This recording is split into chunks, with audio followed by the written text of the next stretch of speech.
Assalamualaikum warahmatullahi wabarakatuh. Ibu Bapak dosen tim penguji PPG dalam jabatan tahun 2025.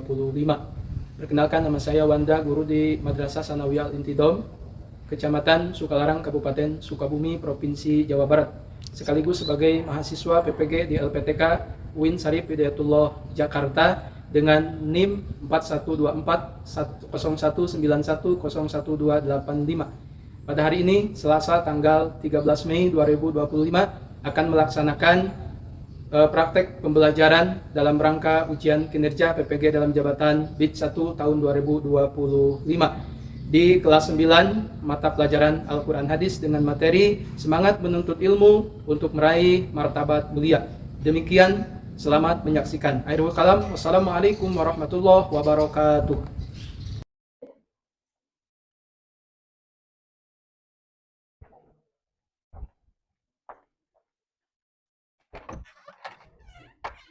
Assalamualaikum.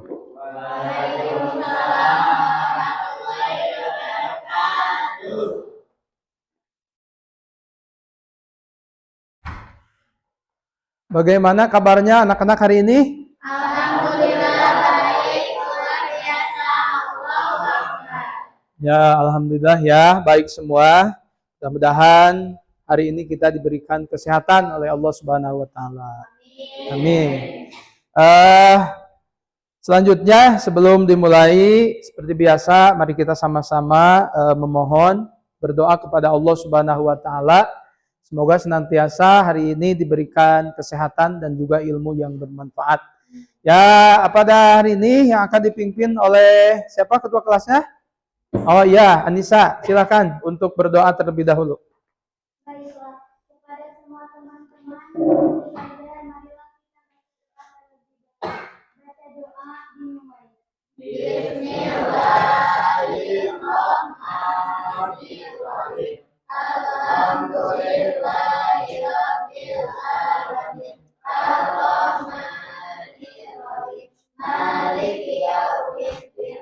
Iyyaka na'budu wa iyyaka nasta'in. Ihdinas siratal mustaqim. Siratal ladzina an'amta 'alaihim ghairil maghdubi 'alaihim waladdallin. Amin ya Allah ya Rabbal Alamin. Ya, terima kasih kepada semua. Kita telah membacakan doa bersama-sama. Semoga doa kita hari ini dikabulkan oleh Allah Subhanahu wa taala. Amin ya Allah ya Rabbal Alamin. Ya. Untuk selanjutnya, sebelum menginjak pada materi yang akan disampaikan pada hari ini, Bapak akan mengabsen dulu ya. Mengabsen dulu siapa saja yang hari ini tidak masuk sekolah ya. Takutnya ada yang teman kita yang sakit. Oh, yang pertama coba acukan tangan. Anissa Mulyani mana? Oh, Hadiroh. Dita, ada Dita? Ada Dita. Andi Muhammad Gali? Ya, ada. Kemudian Muhammad Jaki? Ada enggak? Oh, Muhammad Jaki ini tidak masuk ya karena sakit ya. Kita doakan semoga Muhammad Jaki ini senantiasa diberikan kesehatan oleh Allah Subhanahu wa taala dan bisa masuk duduk bersama kita melaksanakan pembelajarannya. Kemudian Najma ada enggak? Najma ada. Kemudian Siti Rohmah? Kemudian Sayana? Kemudian Siti Sarah? Nah, Siti Maryam? Kemudian Ardian ada? Kemudian Sultan? Ya, alhamdulillah ya, semua pada hadir ya. Mudah-mudahan sekali lagi kita hari ini yang hadir senantiasa diberikan kesehatan oleh Allah, dan yang tidak hadir, yang sakit tadi kita doakan semoga cepat sembuh. Amin ya Allah ya Rabbal Alamin ya. Baiklah, untuk selanjutnya mari kita sama-sama fokus ya, sama-sama untuk menerima ilmu yang insya Allah akan Bapak sampaikan pada kesempatan kali ini. Pertama adalah tentang Quran Surah Abasa. Kita akan mempelajari tentang Surah Abasa ayat 1 sampai 10 dan Quran Surah Al-Mujadilah ayat 11 ya. Nah, pertama kegiatan tujuan pembelajaran ya. Mari kita sama-sama melihat tayangan ke depan. Nah, di mana di sini pertama kita akan mempelajari tentang materi pembelajaran yaitu bidang studi Al-Quran Hadis ya. Di mana di kelas 9 ini yang akan dipelajari adalah Quran Surah Abasa ayat 1 sampai 10, kemudian Al-Mujadalah ayat 11.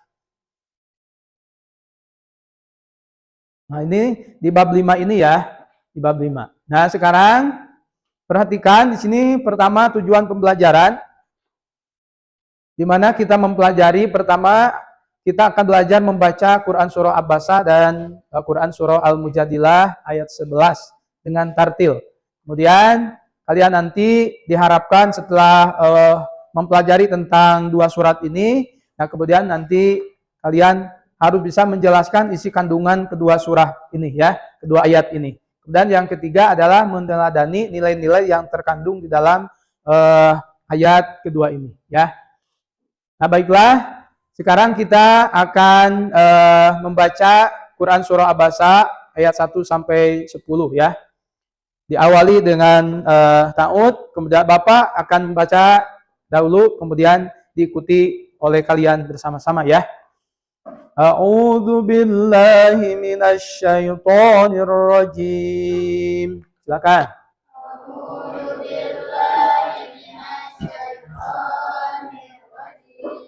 Bismillahirrahmanirrahim.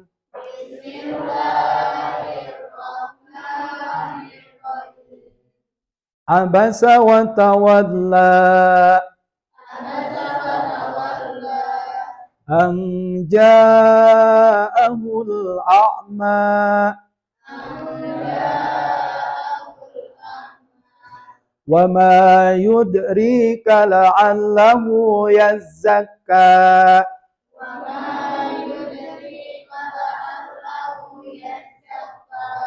aw yadhakkaru fatanfa'ahu dzikra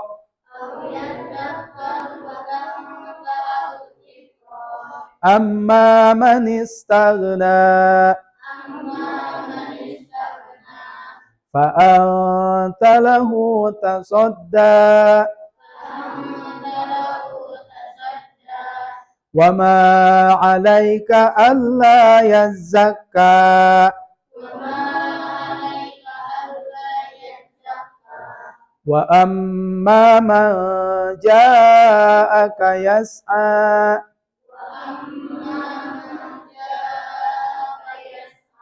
wa huwa yakhsha fa anta anhu talaha. Nah, inilah bunyi daripada surah Abasa ayat 1 sampai 10 ya. Mudah-mudahan nanti kalian bisa membaca dengan tartil ya. Maka sebelum kepada terjemah, mari kita sama-sama baca ya, bareng-bareng ya. Siap? A'udzu billahi minasy syaithanir rajim.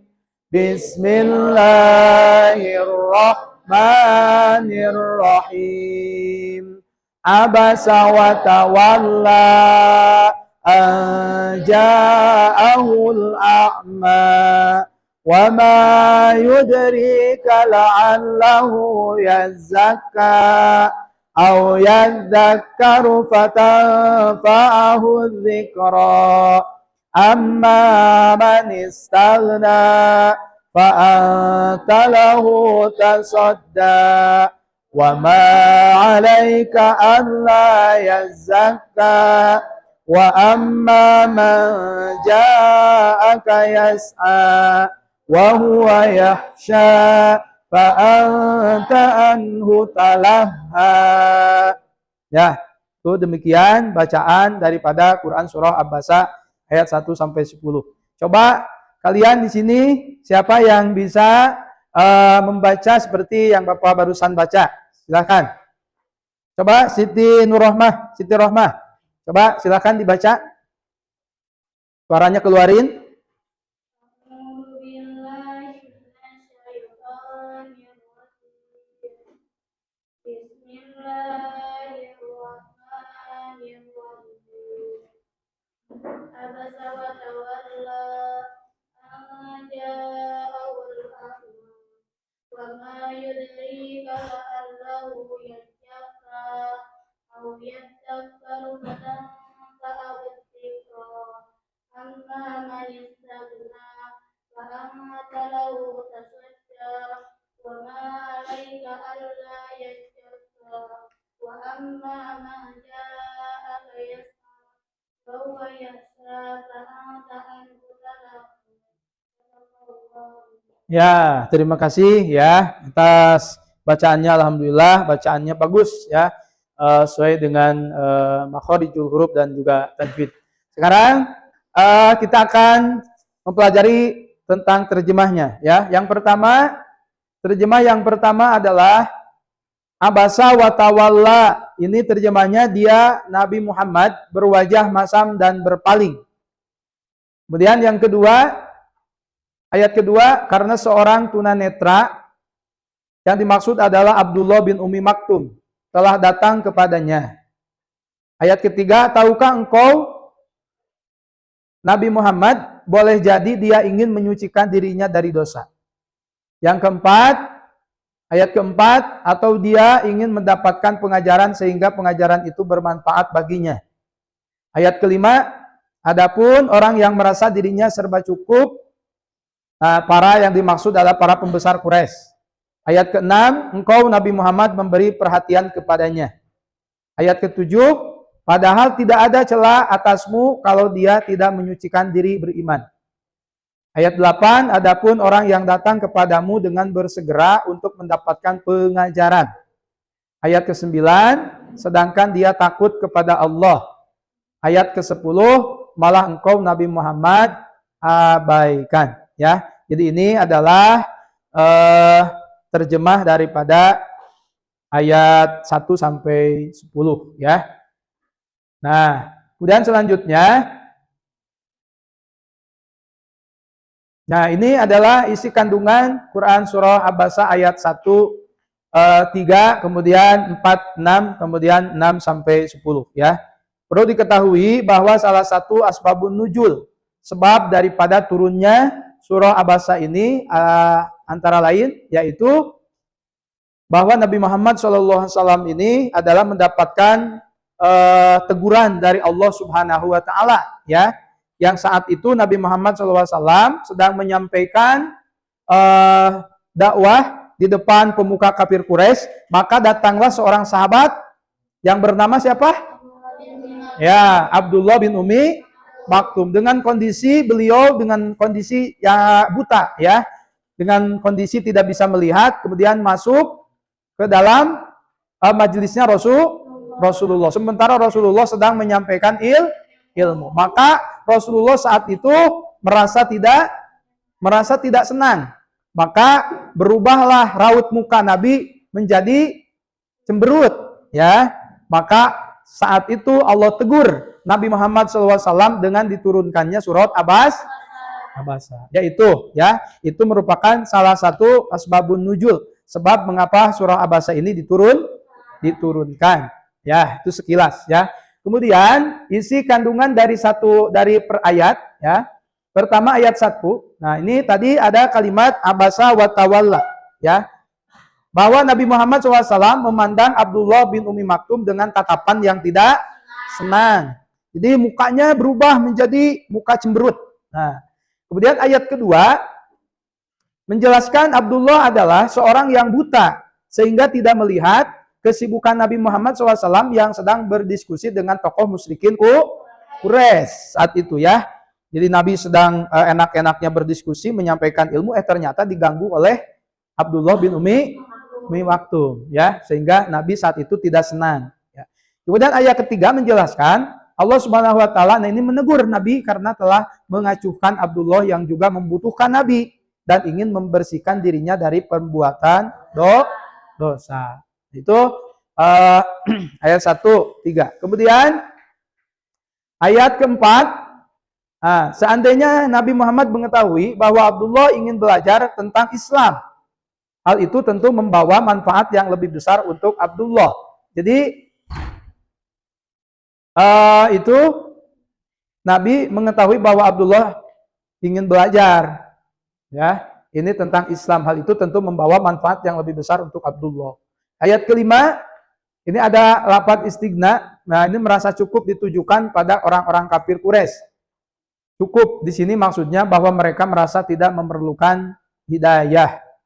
Yang ayat ke-6 sampai 10 ini bentuk teguran dari Allah kepada Nabi Muhammad SAW karena Nabi mengutamakan dakwah kepada orang-orang kafir daripada orang-orang muslim yang ingin lebih mengerti tentang Islam. Nah, itu merupakan salah satu isi kandungan daripada surah Abasa. Ya. Nah, kemudian apa sih kira-kira hikmah yang kita bisa ambil dari mempelajari Quran surah Abasa ini?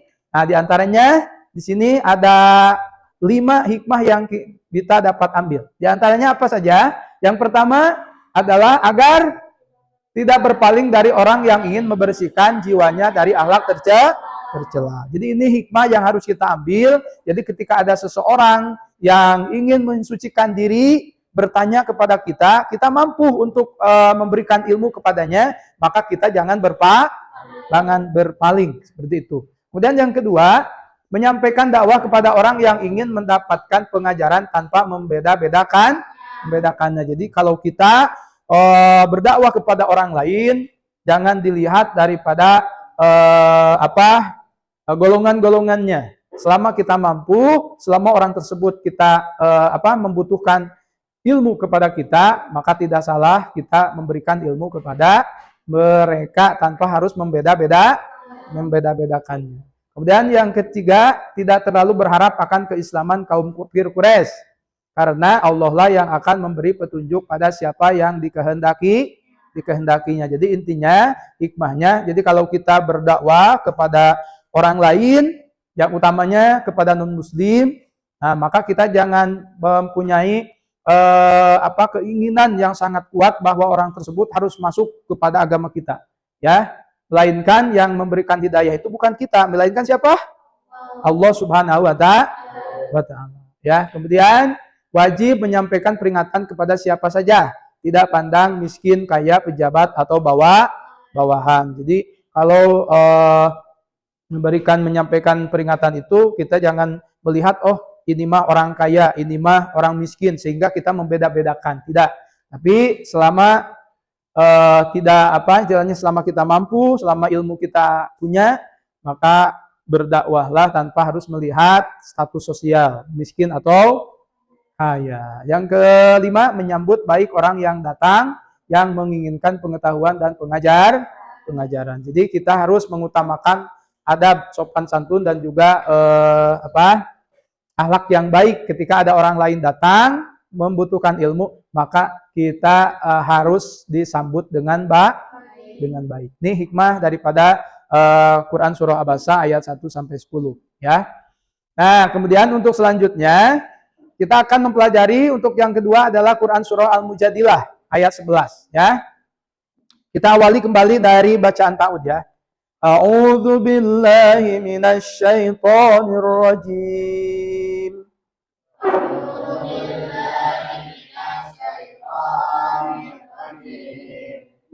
Bismillahirrahmanirrahim.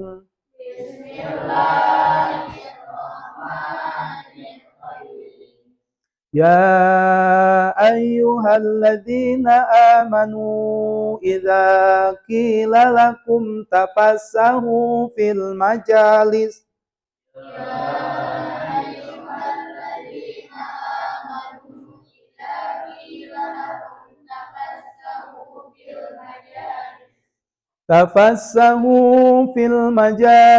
fafsahu yafsahillahu lakum.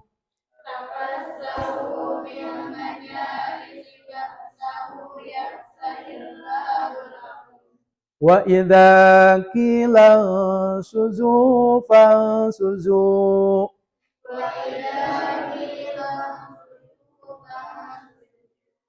Yarfa'illahu alladhina amanu minkum walladhina utul ilma darajat.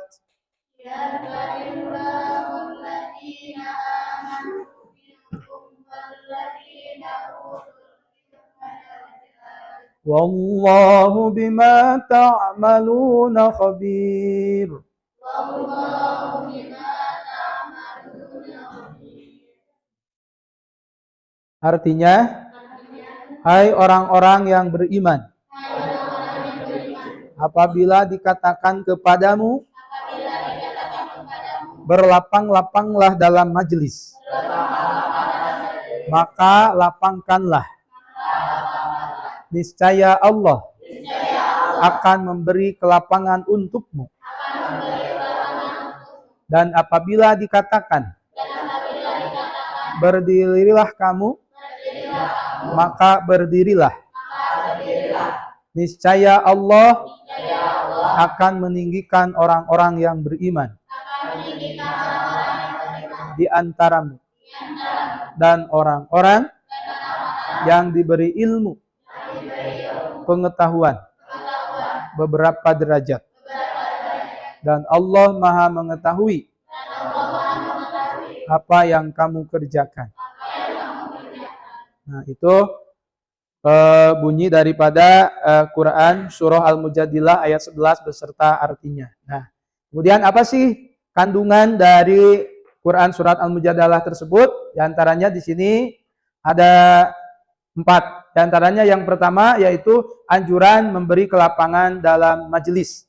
Jadi maksudnya ketika ada seseorang yang masuk ke dalam majelis kita, sementara kita sedang duduk ataupun di dalam masjid, dia meminta untuk meminta tempat untuk duduk, sementara kita ada sedang duduk, maka berilah tempat duduk untuknya.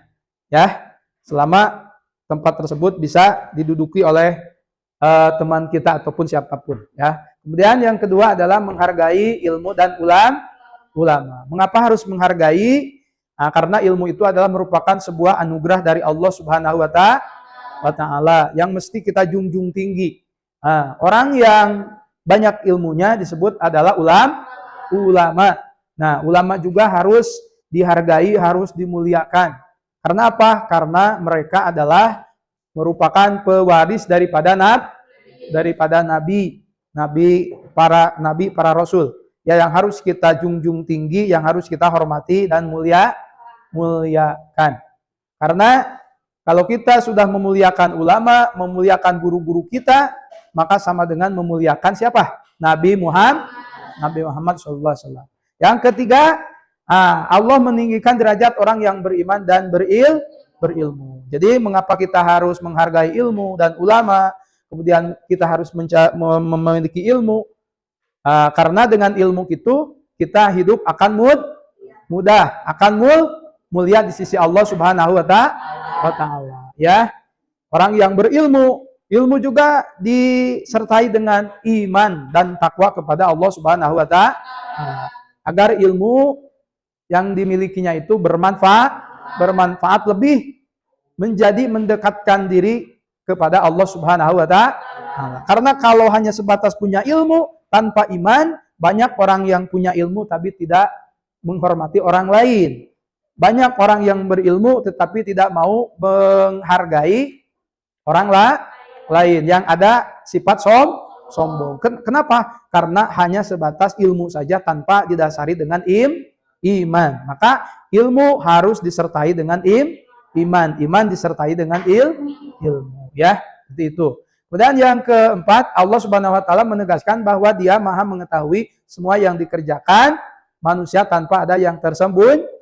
Jadi kita harus meyakini bahwa segala sesuatu yang kita kerjakan di muka bumi ini, ya Allah melihat. Allah melihat segala bentuk pekerjaan yang kita lakukan. Maka kita harus selalu waspada. Jadi jangan sampai kita melakukan perbuatan yang dimurkai oleh Allah Subhanahu wa Ta'ala. Apalagi kalian sebagai seorang siswa, jangan sekali-sekali kalian di dalam kelas coret-coret dinding, kemudian apalagi mengotori lantai dan lain sebagainya.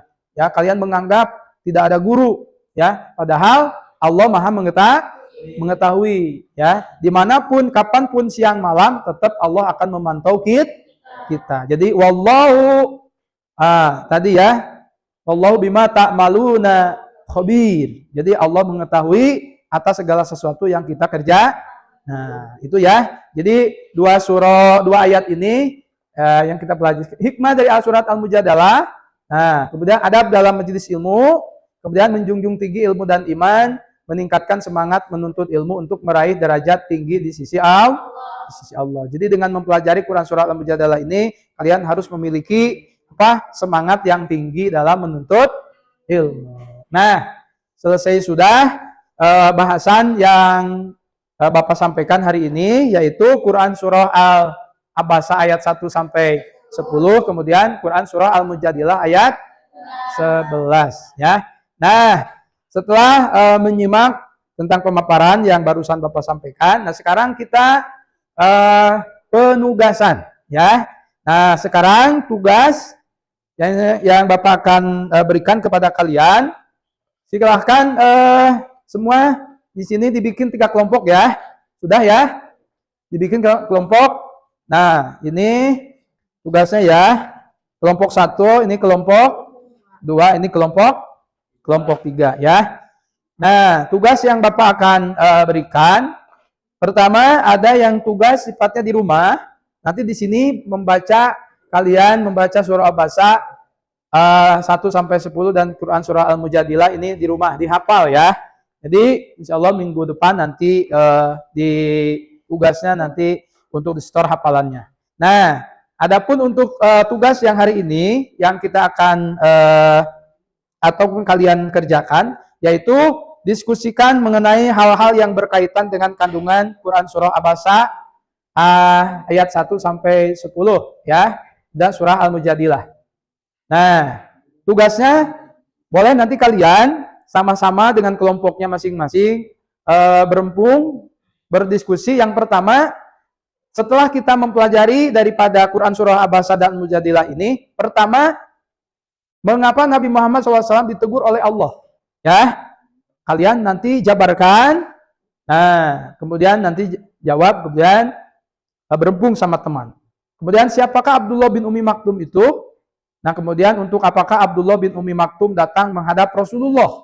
Ya, kemudian dalam kondisi bagaimanakah Rasulullah saat Abdullah bin Umi Maktum datang? Ya, nah itu diskusikan hari ini. Bapak akan kasih waktu kurang lebih 5 menit, ya. Silakan untuk berdiskusi. Silakan berdiskusi, dijawab yang barusan Bapak sampaikan, ya. Kurang lebih 5 menit ya. Nanti tugasnya dipresentasikan oleh ketuanya masing-masing di depan. Silakan.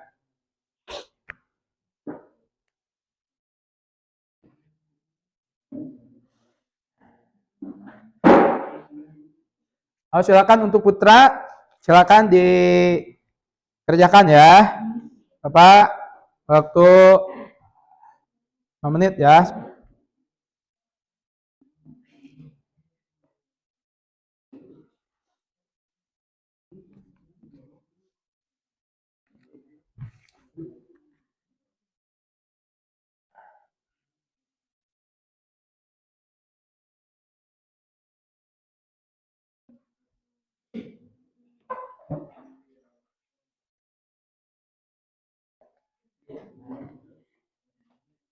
Ya, silakan dikerjakan tugasnya. Udah, ini. Udah, ini apa? Kelompok 2, kelompok 3 sudah? Oh iya. Semua? Udah semua? Ya, alhamdulillah cukup ya waktunya ya. Nah, sekarang coba tugas kalian yang sudah kalian kerjakan. Coba kalian boleh untuk mempresentasikan di depan teman-teman kalian ya. Coba dimulai dari kelompok 1. Siapa ketuanya? Oh iya, siapa? Siti Marian. Silakan untuk ke depan untuk membacakan tugasnya. Silakan. Yang lain tolong diperhatikan ya. dicermati tugasnya. Silakan boleh dibacakan dengan suara yang lantang ya. Waalaikumsalam warahmatullahi wabarakatuh.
Waalaikumsalam warahmatullahi wabarakatuh. Ya, tepuk tangan. Alhamdulillah. Terima kasih ya. Untuk kelompok 1, alhamdulillah sudah membacakan hasil diskusinya ya. Sekarang coba kelompok 2. Silakan. Siapa ketuanya? Nah. Ya, silakan untuk kelompok 2. Assalamualaikum warahmatullahi wabarakatuh. Waalaikumsalam warahmatullahi wabarakatuh. Kami dari kelompok 2 akan membaca hasil diskusi kami. Mengapa Nabi Muhammad SAW karena Nabi Muhammad SAW selalu memfokuskan kepada musyrikin Makkah sehingga Nabi tidak menghiraukan Abdullah bin Mas'ud. Dua, siapakah Abdullah bin Mas'ud? Seorang pria buta yang datang kepada Nabi Muhammad SAW saat Nabi sedang berdakwah. Apakah Abdullah bin Mas'ud datang menghadap Rasulullah? Karena ini diajarkan oleh Rasulullah SAW tentang dalam kondisi bagaimanakah Rasulullah SAW saat Abdullah bin Mas'ud datang? Dalam kondisi berdakwah kepada musyrikin Makkah. 5. Apa yang dikehendaki oleh Allah Subhanahu wa taala dengan teguran kepada Nabi Muhammad SAW? Memerintahkan Nabi Muhammad SAW agar tidak berpaling dari orang yang ingin membersihkan jiwanya, membersihkan diri dari alat tercela dan ingin mendapatkan pelajaran. Demikian tugas dari kelompok 2. Wassalamualaikum warahmatullahi wabarakatuh. Waalaikumsalam warahmatullahi wabarakatuh. Tepuk tangan. Ya, alhamdulillah ya. Luar biasa kelompok 2 ini jawabannya. Masing-masing ketuanya sudah mempresentasikan hasil diskusinya ya. Semua bagus dari awal sampai akhir ya. Intinya bahwa yang kalian sudah presentasikan di depan ini intinya adalah tentang isi kandungan daripada surah Quran, surah Al-Mujadalah dan surat bahasa ayat 1 sampai 10 ya. Mudah-mudahan bermanfaat ya. Nah, ini untuk motivasi ya. Nah, ini adalah bagaimana dengan kalian. Jadi setelah kalian tadi mempelajari tentang isi kandungan daripada Quran surat Al-Mujadilah dengan Abasa, ini pertama adalah salah satu motivasi untuk kalian, tuntutlah ilmu karena Allah akan meninggikan derajat orang yang berilmu. Jadi kalau kalian ingin diangkat derajat oleh Allah Subhanahu wa taala, maka jangan sekali-kali kalian malas ya, jangan sekali-kali kalian berhenti untuk menuntut ilmu. Carilah ilmu sebanyak mungkin agar hidup kita itu dengan ilmu menjadi mudah, dan dengan ilmu kita akan menjadi orang yang akan diangkat derajat oleh Allah Subhanahu wa taala. Ya, semoga kalian termasuk anak-anak yang mencintai ilmu pengetahuan. Amin ya Allah ya Rabbal alamin. Ya. Demikianlah pembelajaran yang kita pelajari hari ini. Mudah-mudahan sekali lagi pelajaran hari ini bermanfaat ya bagi kita semua. Amin ya Allah ya Rabbal alamin. Ya. Mudah-mudahan sekali lagi dari awal sampai akhir bisa dimengerti dan juga bisa dipahami ya. Sebelum diakhiri, mari kita sama-sama berdoa kepada Allah Subhanahu wa taala. Semoga sekali lagi hari ini kita diberikan ilmu yang bermanfaat oleh Allah Subhanahu wa taala. Amin ya Allah ya Rabbal alamin. Dan jangan lupa sebelum pulang kalian harus bersih-bersih, kemudian memeriksa sebagai semua peralatan alat tulis kalian dengan ada yang ketinggalan ya. Mari kita sama-sama dengan membaca suratul Asr. A'udzu billahi minasy syaithanir rajim. Bismillahirrahmanirrahim. Wal 'asri innal insana lafi khusrin illa alladziina aamanu wa 'amilus shaalihati wa tawashaw bil haqqi wa tawashaw bis sabr. Shadaqallahul adzim. Demikian dari Bapak ya, kita akhiri dengan kalimat hamdalah. Alhamdulillah. Akhir kata, akhir kalam. Assalamualaikum warahmatullahi wabarakatuh.